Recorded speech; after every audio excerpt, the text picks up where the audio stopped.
The sound of breaking glass wakes you up. For 1 second confused, you forget where you are. Then you hear the screaming. Somewhere below your apartment, people are running. Metal doors slam shut. An alarm begins blaring across the entire city. A cold, robotic voice echoes through hidden speakers outside. Emergency sleep violation detected. District 14 entering lockdown. Your blood freezes. No. You fell asleep. The realization hits you like a gunshot. Your eyes dart toward the digital clock beside your bed. 4:17 a.m. You don't know how long you were unconscious. 30 seconds? 5 minutes? An hour? It doesn't matter.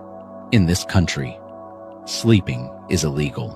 Outside your window, massive floodlights suddenly ignite across the streets below. You rush toward the blinds and peek through them. The city looks like it's under military invasion. Black armored vehicles block intersections. Drones sweep across apartment buildings. Searchlights scan windows. Then you hear it. Heavy boots pounding up your apartment staircase. Coming closer. Your breathing becomes shallow. The sleep hunters are already here.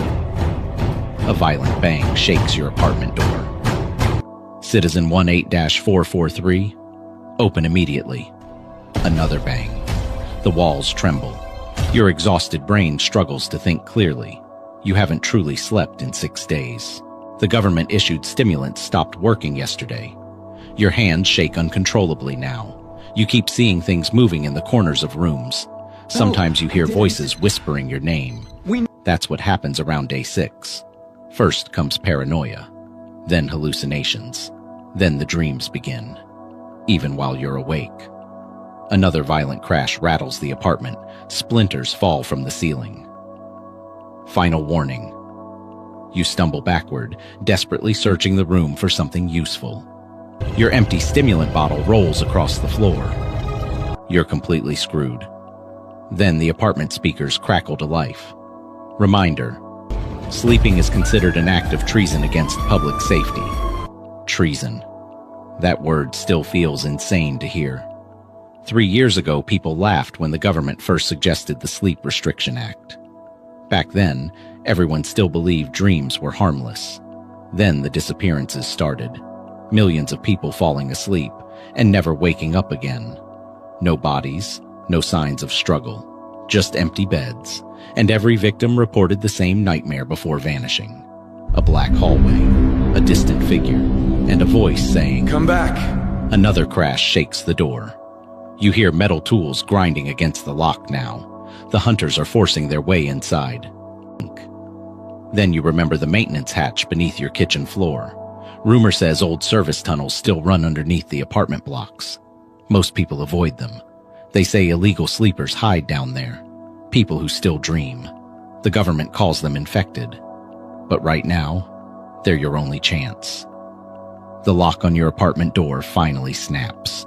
You hear boots entering the room. Without thinking, you rip open the maintenance hatch and throw yourself into the darkness below, just as flashlights flood your apartment overhead. Target escaping. The hatch slams shut above you, and for the first time in years, you disappear into a world where people still sleep.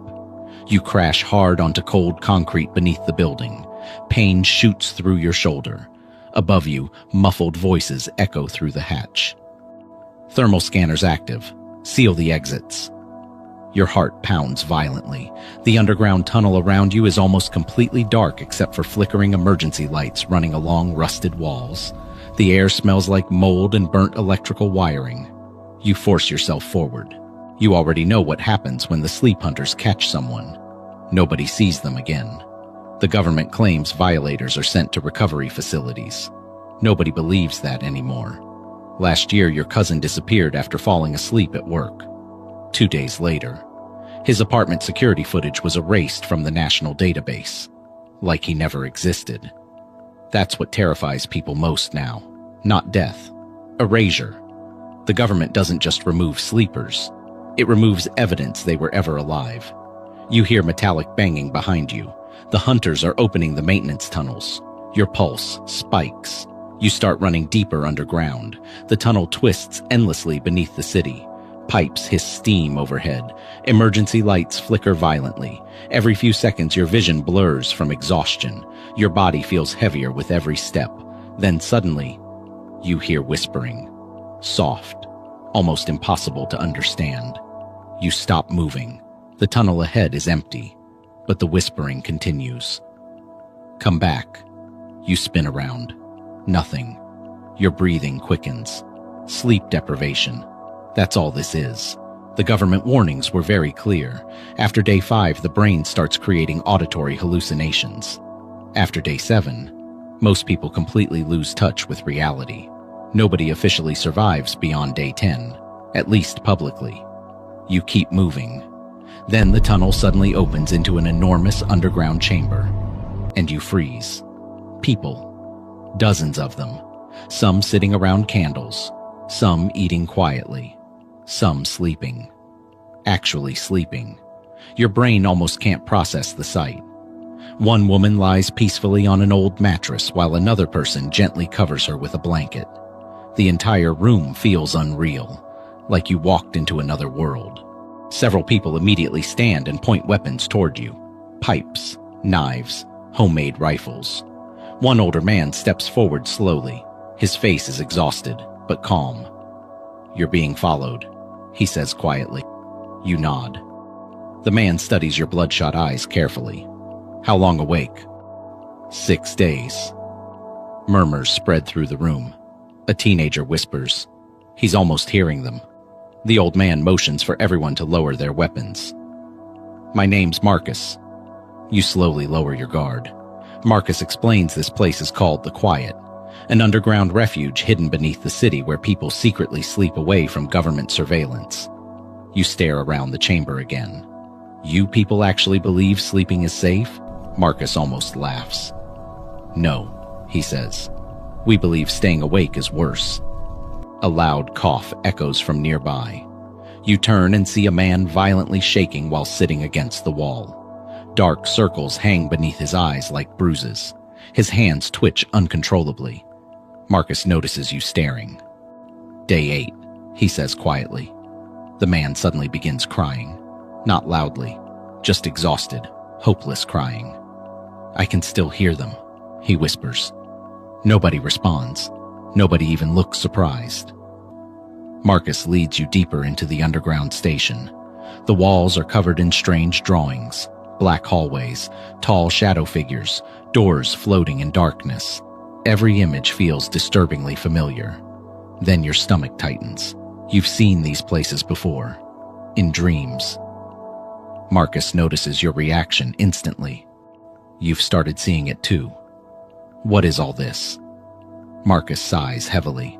3 years ago, the government discovered something inside human dreams. He points toward the drawings. Everyone sees the same place. That's impossible. That's what the scientists said. Marcus explains that before sleep became illegal, researchers around the world noticed millions of people reporting identical nightmares. Same hallway, same voices, same shadow waiting at the end. Then came the disappearances. People didn't die. They simply vanished while asleep.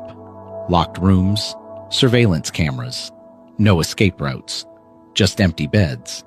And after enough people disappeared, the governments panicked. The official story claimed dreams had become psychologically contagious, dangerous. But Marcus believes that's not the truth. They banned sleep because they were afraid. Afraid of what? Marcus hesitates, then quietly says, what humanity was becoming. Before you can respond, an alarm suddenly erupts through the underground station. Everyone instantly panics. Red lights flash overhead. People grab weapons and supplies. What's happening? What is that? Marcus looks toward the tunnels.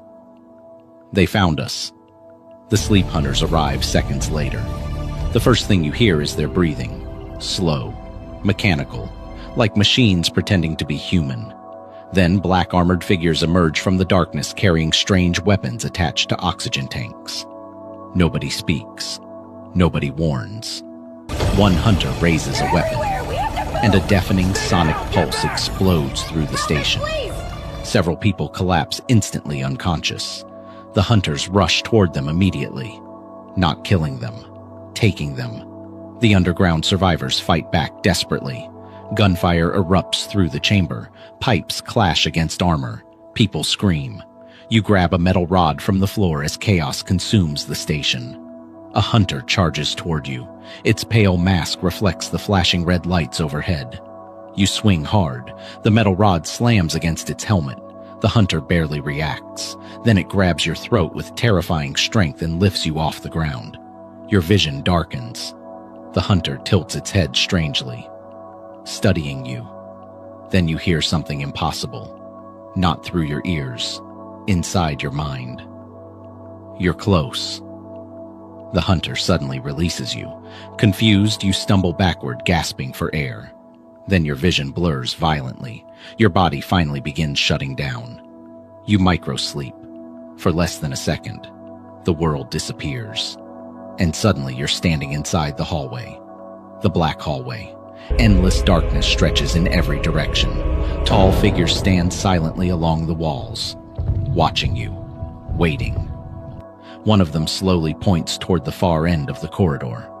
Something enormous moves there in the darkness. Then your eyes snap open. Back in the station, your body crashes hard onto the concrete floor. Marcus grabs your shoulders violently. You saw it. You can barely breathe. It's real. Marcus looks terrified now. They know where you are. Gunfire continues echoing through the tunnels nearby. The hunters are winning. People are being dragged away screaming. Then suddenly, the station lights shut off completely. Darkness swallows everything. You hear fighting, crying, then silence. A flashlight clicks on beside you. Marcus stands there breathing heavily. We need to leave. Now. A small group of survivors flees deeper underground through abandoned subway tunnels beneath the city. As you move, Marcus finally explains the truth behind the sleep hunters. They don't work for the government anymore. What? Marcus shines his flashlight ahead into the darkness. At first they were soldiers. Then they stopped sleeping too long. Your stomach tightens.